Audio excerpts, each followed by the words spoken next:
penguatan positif, efektif, dan bermanfaat.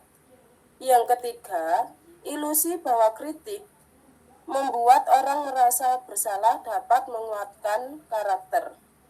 Yang keempat, ilusi bahwa orang dewasa memiliki hak untuk memaksa. Nah, 4 teori ini oleh William Glasser di sini diluruskan beberapa miskonsepsinya. Berikutnya yang kedua, setelah nilai-nilai kebajikan, unsur yang kedua itu disiplin. Kalau kita mendengar tentang disiplin, itu pasti yang terlintas dalam pikiran kita itu tentang tata tertib, teratur, dan patuh pada peraturan. Disiplin diri dapat membuat seseorang menggali potensinya menuju kepada sebuah tujuan, sesuatu yang dihargai dan bermakna. Disiplin diri juga mempelajari bagaimana cara kita mengontrol diri sendiri dan bagaimana menguasai diri untuk memilih tindakan yang mengacu pada nilai-nilai yang kita hargai.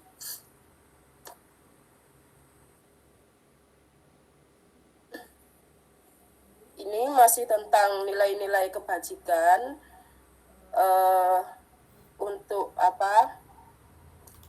sifat-sifat positif manusia yang merupakan tujuan mulia yang ingin dicapai setiap individu seperti yang dinyatakan oleh Dr. William Glasser pada teori kontrol, bahwa setiap perbuatan itu memiliki tujuan.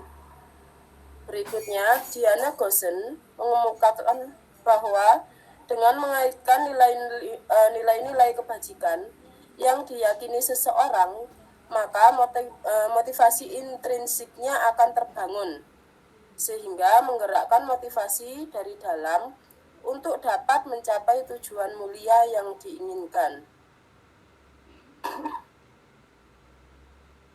Hubungannya dengan standar pendidikan nasional di sini,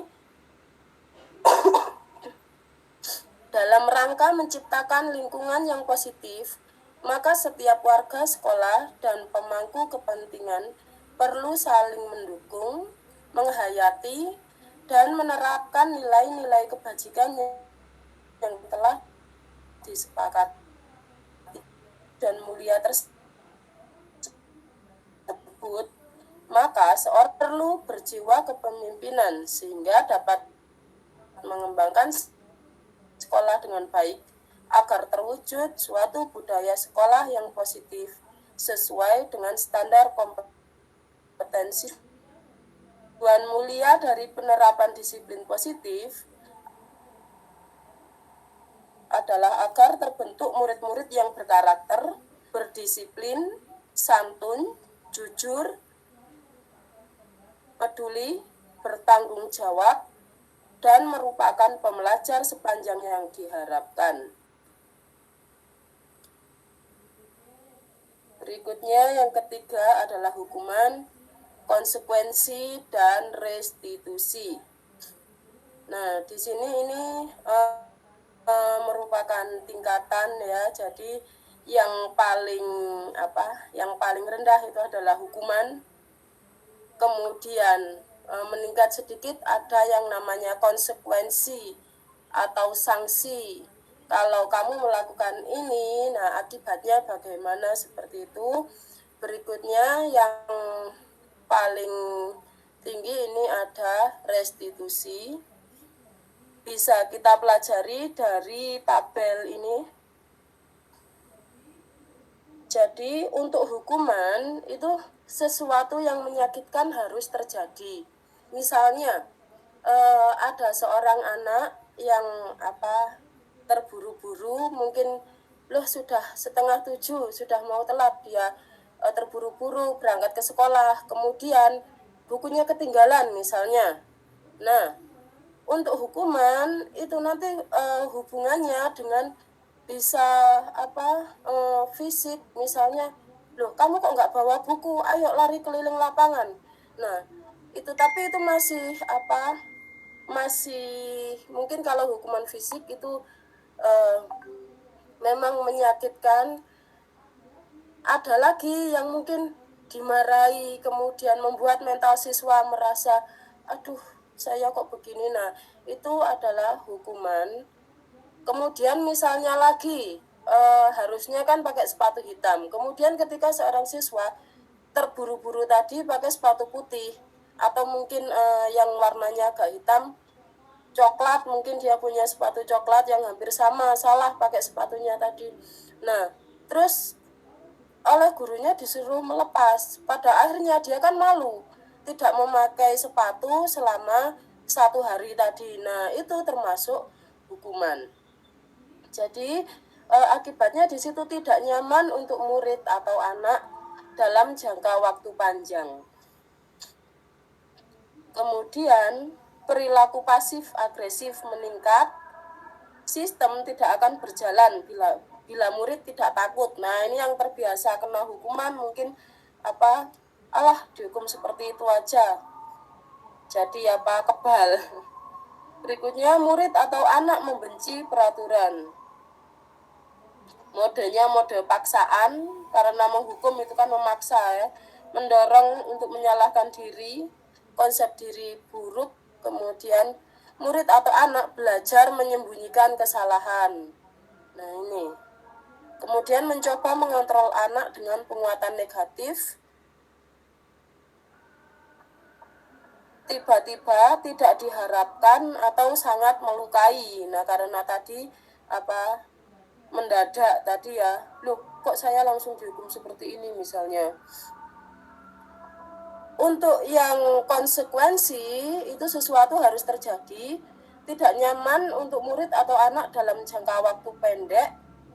Kemudian penguatan hanya bertahan dalam jangka waktu pendek juga, memerlukan monitoring dan supervisi terus-menerus dari guru, membantu penerapan mengikuti peraturan dalam masyarakat. Kemudian murid atau anak jadi menghormati peraturan. Ini misalnya kalau tadi bukunya ketinggalan, mungkin untuk konsekuensi bagaimana caranya menyiasati agar siswa bisa tetap belajar biarpun bukunya ketinggalan. Nah, tapi di sisi lain bagaimana biar siswa tersebut tidak sampai ketinggalan buku lagi. Seperti itu. Stimulus respon mendorong kepatuhan, konsep diri baik, murid atau anak belajar taat peraturan, kemudian mengontrol anak dengan penguatan positif, kehilangan hak, waktu jeda seorang diri penahanan sudah diketahui masuk akal, dibuat oleh guru dan murid, kemudian membantu guru menyatakan peraturan, melakukan peringatan, dan menerapkan konsekuensi. Untuk restitusi, nah ini yang paling baik. Restitusi merupakan pilihan, menguatkan untuk murid atau anak dalam jangka waktu panjang. Kemudian masalah terpecahkan, mendapatkan solusi. Murid belajar bertanggung jawab. Fokus pada pemecahan masalah dalam jangka waktu panjang. Kemudian anak menghormati dirinya dan orang lain. Disiplinnya masuk disiplin positif, kemudian belajar memecahkan masalah. Berikutnya, anak paham bahwa dirinya sendiri yang memegang kendali kontrol. Murid atau anak tidak kehilangan waktu, namun bersemangat untuk memperbaiki diri. Kemudian berupa undangan untuk mengadakan restitusi, dibuat oleh murid atau anak, menguatkan guru menyebutkan keyakinan kelas, membimbing kerangka acuan berpikir restitusi murid atau anak. Ini pengertiannya. Restitusi itu adalah proses menciptakan kondisi bagi murid untuk memperbaiki kesalahan, sehingga mereka bisa kembali pada kelompok mereka dengan karakter yang lebih kuat. Jadi memperbaiki kesalahan dan mereka bisa menjadi lebih baik. Berikutnya, keyakinan kelas atau sekolah. Keyakinan kelas bersifat lebih abstrak daripada peraturan yang lebih rinci dan konkret. Keyakinan kelas itu berupa pernyataan-pernyataan universal, kemudian dibuat dalam bentuk positif. Keyakinan kelas hendaknya tidak terlalu banyak sehingga mudah diingat dan dipahami oleh semua warga kelas. Kemudian dapat diterapkan di lingkungan tersebut. Semua warga kelas hendaknya ikut berkontribusi dalam pembuatan keyakinan kelas lewat kegiatan curah pendapat. Bersedia meninjau kembali keyakinan kelas dari waktu ke waktu. Misalnya, kalau 1 bulan sudah berjalan, kira-kira masih sesuai enggak ini keyakinan kelasnya?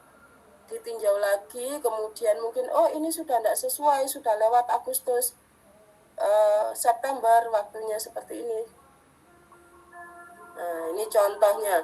Contoh peraturan dan keyakinan kelas atau nilai kebajikan. Peraturan kelasnya misalnya, kembalikan barang ke tempatnya. Nah, keyakinan kelas yang ada di situ adalah bertanggung jawab. Dilarang mengganggu orang lain. Peraturannya seperti itu. Keyakinan kelasnya berarti saling menghormati.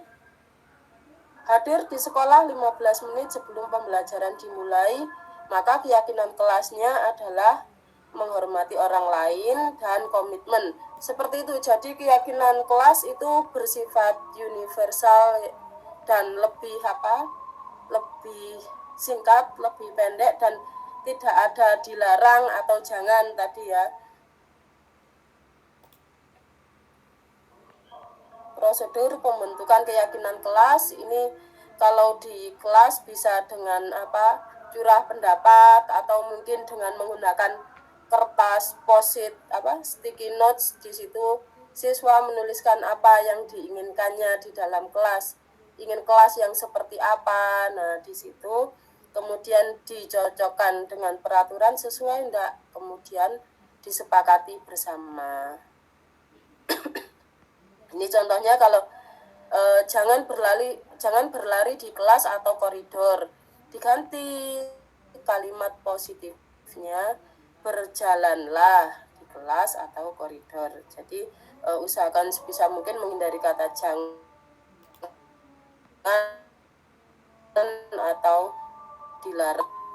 Berikutnya contoh keyakinan kelas. Di sini ada kelas 1, kelas 5, dan kelas 7. Kelas 7 karena sudah besar, ini lebih rumit, lebih panjang kalimatnya. Kalau kelas 1 ya, setiap anggota kelas perlu belajar. Setiap anggota kelas perlu senang. Setiap anggota kelas perlu melakukan tugas, seperti itu. Keyakinan kelas 5 ini sedikit lebih tinggi. Selalu bersikap positif. Senantiasa menjadi diri terbaik. Percaya dan menghormati orang lain serta barang miliknya. Keyakinan kelas 7 ini kalimatnya lebih panjang lagi. Hormat.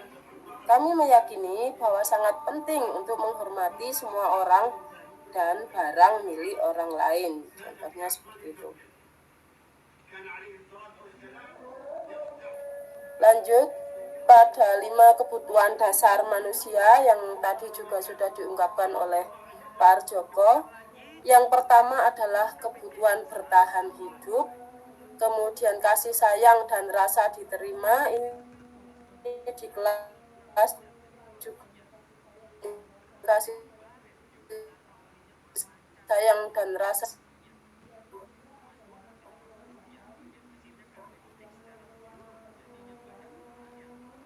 penguasa. Yang ketiga, kebutuhan ketiga adalah akan kebebasan atau pilihan. Yang terakhir, kesenangan. Jadi kalau siswa senang di dalam kelas, nah ini berarti kebutuhan untuk merasa senangnya terpenuhi. Ini siswa bisa kerasan di kelas. Berikutnya 5 posisi kontrol.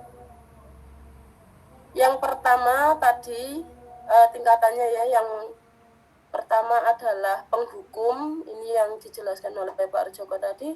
Seorang penghukum bisa menggunakan hukuman fisik maupun verbal. Orang-orang yang menjalankan posisi penghukum senantiasa mengatakan bahwa sekolah memerlukan sistem atau alat yang dapat lebih menekan murid-murid lebih dalam lagi.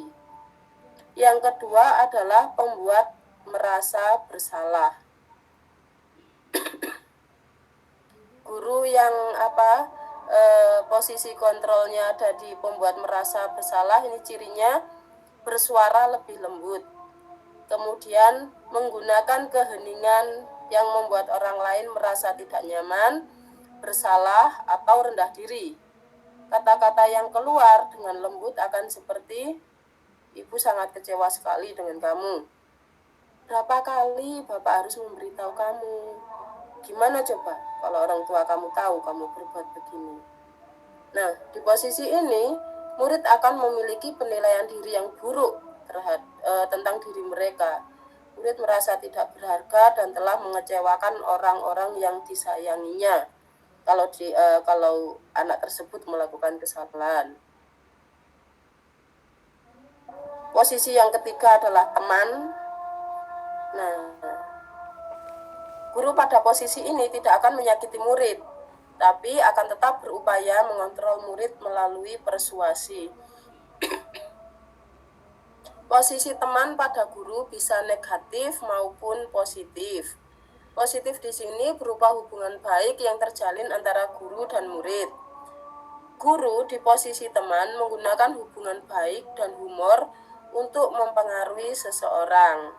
Tapi hal negatifnya di situ bila suatu saat guru tersebut tidak membantu, maka murid akan kecewa dan berkata, "Saya pikir Bapak atau Ibu itu teman saya." Murid merasa dikecewakan dan tidak mau lagi berusaha. Hal lain yang mungkin timbul adalah murid hanya akan bertindak untuk guru tertentu, tidak untuk guru lainnya. Murid akan tergantung pada guru tersebut. Posisi yang keempat adalah posisi pemantau. Memantau berarti mengawasi. Saat kita mengawasi, kita bertanggung jawab atas perilaku orang-orang yang kita awasi. Posisi pemantau berdasarkan pada peraturan-peraturan dan konsekuensi.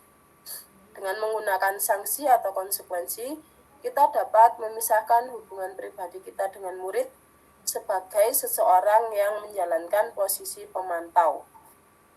Nah, ini pertanyaan yang biasa diajukan. Peraturannya apa? Yang sudah kamu lakukan itu apa? Sanksi atau konsekuensinya apa? Seorang pemantau sangat mengandalkan penghitungan, catatan, data yang dapat digunakan sebagai bukti atas perilaku seseorang. Ini saya kok ingat buku biru yang dulu itu ada ya bimbingan siswa itu kan untuk mencatat, berarti masuk di posisi pemantau. Posisi ini akan menggunakan stiker, slip catatan, atau daftar cek. Posisi pemantau sendiri berawal dari teori stimulus respon yang menunjukkan tanggung jawab guru dalam mengontrol murid. Nah, ini yang kelima. Ini adalah posisi manajer. Manajer ini yang paling berat mungkin ya, karena sudah menuju ke manajerial. Manajer adalah posisi di mana guru berbuat sesuatu bersama murid, mempersilahkan murid mempertanggungjawabkan perilakunya, mendukung murid agar dapat menemukan solusi atas permasalahannya sendiri. Seorang manajer telah memiliki keterampilan di posisi teman maupun pemantau. Dengan demikian, bisa jadi di waktu-waktu tertentu kembali kepada kedua posisi tersebut bila diperlukan. Namun, bila kita menginginkan murid-murid kita menjadi manusia yang merdeka, mandiri, dan bertanggung jawab, maka kita perlu mengacu kepada restitusi yang dapat menjadikan murid kita seorang manajer bagi dirinya sendiri. Pada posisi manajer, murid diajak untuk menganalisis kebutuhan dirinya maupun kebutuhan orang lain.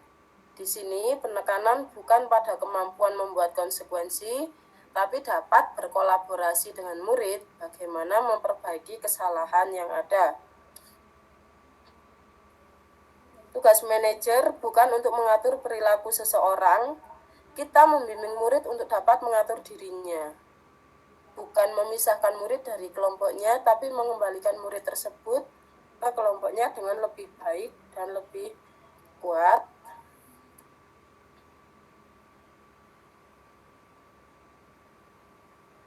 Di sini motivasi, kemudian ada motivasi eksternal dan motivasi intrinsik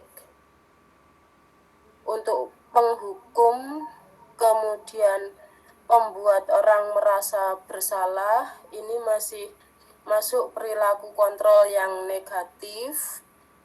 Kemudian identitas gagal, dan ini masuk motivasi eksternal. Kemudian motivasi eksternal yang sudah masuk positif ini menjadi teman dan pemantau.